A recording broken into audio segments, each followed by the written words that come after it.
దేవుని బిడ్డలందరికీ వందనాలు. ఈరోజు మనము చూస్తున్నటువంటి మాటలు ఏదేన్ అనేటువంటి తోటను మనం చూస్తాం. ఆ తోటలో ఏముంది అనేది మనం చూస్తాం. వాట్ ఈజ్ ఇన్ ఏదేన్, ఏదేన్లో ఏముండింది, ఎందుకు దేవుడు ఏదేన్లో మానవుడిని పెట్టాడు అని మనం చూసినట్లయితే చూడండి, ఏదేన్లో ఏముందో మనం చూస్తాం. తర్వాత ఏదేన్లో ఏముందంటే ఫెలోషిప్ విత్ గాడ్, దేవునితో సహవాసం ఉంది. దేవునితో రోజు సహవాసం చేస్తున్నాడు మానవుడు. దేవుడు ఎలా చెప్తే అలా చేస్తూ ఉన్నాడు.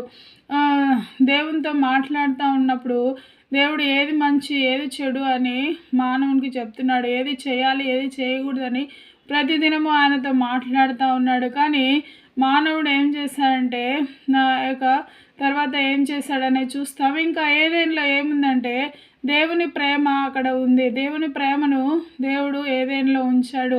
ప్రేమతో అన్నీ చేసి ముందుగానే పెట్టాడు. ఏమీ ఇబ్బంది లేకుండా మానవుణ్ణి అక్కడ ఉంచినట్లు మనం చూస్తాం. తర్వాత హ్యాపీనెస్, సంతోషం ఉంది. ఏదేంలో ఏముందంటే సంతోషం ఉంది. తర్వాత అక్కడ ఏముందంటే పీస్ ఉంది, సమాధానం ఉంది. ఎక్కడ కూడా గొడవలు అక్కడ కనిపించవు. అక్కడ సమాధానము ఉంది. అక్కడ ఉన్నటువంటి జంతువులు కూడా ఎక్కడ సమాధానకరంగా ఉన్నట్లు మనం చూస్తాం. తర్వాత ఈ రివర్ విత్ లైఫ్, అక్కడ ఒక నది ఉంది. అది భూమి తడిపి ఆ యొక్క చెట్లన్నిటికీ జీవాన్ని ఇస్తున్నట్లు మనం చూస్తాం. అక్కడ లేకుంటే అక్కడ నివసించే మానవునికి జీవాన్ని ఇస్తున్నట్లు మనము చూస్తాం. తర్వాత ఈ యొక్క రివర్ ఈ యొక్క జీవంనిచ్చేటువంటి నది ఎవరు అంటే ఒక దేవుని సంఘంగా మనము చూడవచ్చు. దేవుని సంఘము ఎక్కడైతే విస్తరిస్తూ ఉంటుందో అక్కడంతా కూడా భూమి తడపబడుతూ ఉంటుంది. ఆత్మీయమైనటువంటి పచ్చదనంలోనికి అది రావడానికి అవకాశం ఉంది. తర్వాత ఫ్రూట్ ఆఫ్ లైఫ్ అంటే ఆ యొక్క జీవంనిచ్చేటువంటి ఫలాలు కూడా అక్కడ ఉన్నాయి. కాబట్టి జీవంనిచ్చే ఫలాలు ఏంటంటే ఆత్మఫలాలు గలతీ 5వ అధ్యాయంలో మనం చూడవచ్చు. తర్వాత ఒబీడియన్స్ ఏముందంటే విధేయత అక్కడ మనము చూడవచ్చు. తర్వాత సెక్యూరిటీ అంటే భద్రత కూడా మనము చూడవచ్చు. తర్వాత మానవుడు ఒబీడియన్స్గా ఉన్నాడు. దేవుడు ఏది చెప్తే అది ఆ తోటలో చేస్తూ ఉన్నాడు. తర్వాత దేవుడు ఇచ్చేటువంటి భద్రతను అనుభవిస్తూ ఉన్నాడు. తర్వాత దేవుని యొక్క మంచితనాన్ని అక్కడ అనుభవిస్తున్నట్లు మనం చూస్తాం. తర్వాత అక్కడ ఏముందంటే ఒక ఆజ్ఞ కూడా ఉంది. ఏం ఆజ్ఞ అంటే మంచి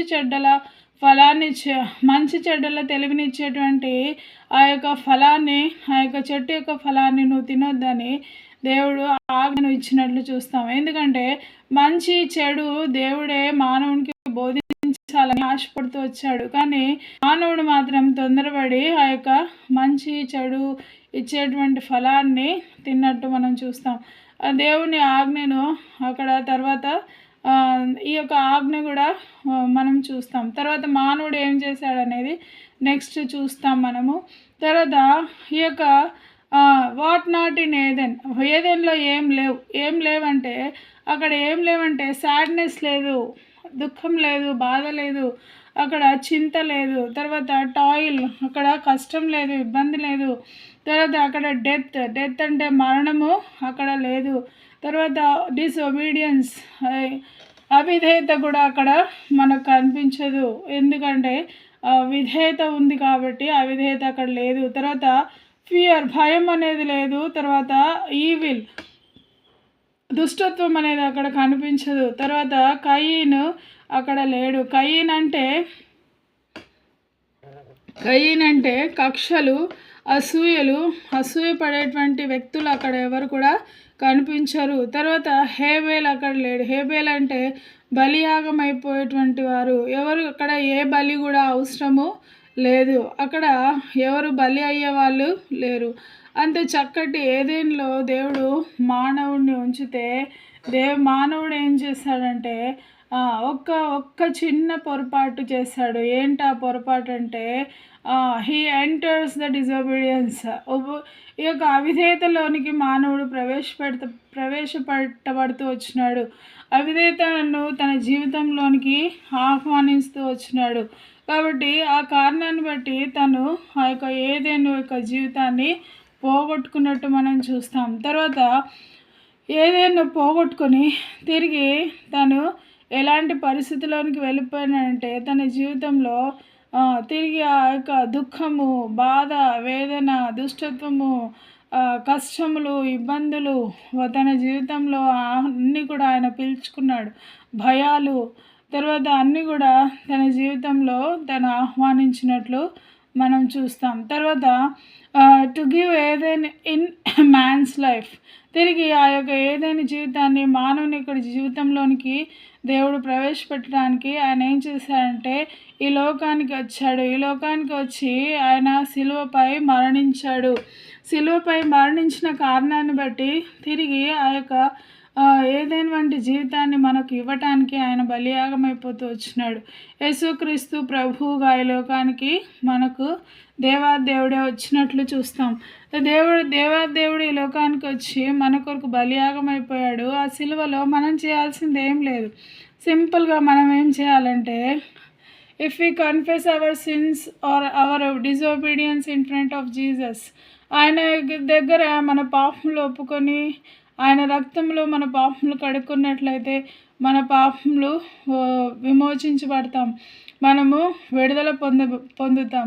he gives us new life, మనకు మంచి జీవితాన్ని, నూతనమైన జీవితాన్ని, ఏదైనా వంటి జీవితాన్ని తిరిగి మన జీవితంలో దేవుడు అనుగ్రహిస్తాడు. అలాంటి జీవితాన్ని దేవుడు మనకి ఇవ్వాలని ఆయన ఆశపడుతున్నాడు.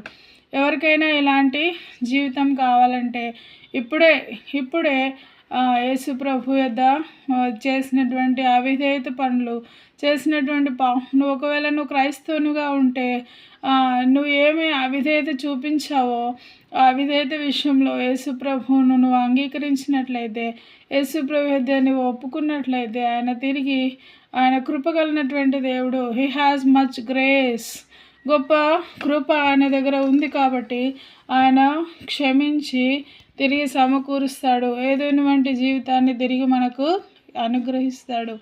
దేవుడు అట్లు నీకు నాకు అటువంటి జీవితాన్ని అనుగ్రహించునుగాక. దేవుడి మాటలు దీవించునుగాక. ఈ మాటలు వింటున్న వారందరినీ దేవుడు దీవించి ఆశీర్వదించునుగాక. ఆమేన్.